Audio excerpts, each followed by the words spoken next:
আমি এতিয়া চেলাপাছৰ ব্ৰিজৰ পৰা ওলালোঁ আৰু অলমষ্ট 20 কিলোমিটাৰ দূৰত্ব অতিক্ৰম কৰি আমি যশৱন্তগড় ৱাৰ মেমৰিয়েল পালোঁ। এই গাড়ীৰ চকাত চাওক গোটেই পানীবোৰ বৰফ হৈ ওলমি আছে।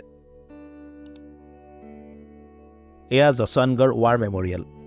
এই স্থানটো হৈছে ভাৰতীয় সেনাৰ বীৰ যোদ্ধা যশৱন্ত সিং ৰাৱতৰ সাহসিকতা আৰু ত্যাগৰ প্ৰতীক।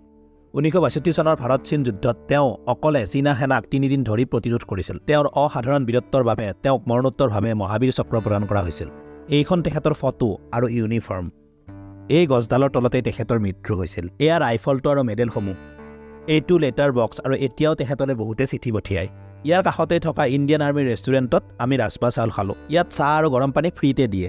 তেওঁলোকে দেশ ৰক্ষাৰ লগতে যে টুৰিষ্টসকলৰ বাবে সেৱা আগবঢ়াই আছে সঁচাকৈ উল্লেখনীয়। ইয়াৰ পৰা টাৱাঙলৈ 53 কিলোমিটাৰ, প্ৰায় 2 ঘণ্টা সময় লাগিব। ফাইনেলি আমি টাৱাঙৰ হোমষ্টে পালোঁ। নেক্সট এপিছড আহি আছে। আপোনালোকে লাইক, ছাবস্ক্ৰাইব আৰু শ্বেয়াৰ কৰিবলৈ নাপাহৰিব। Bye bye.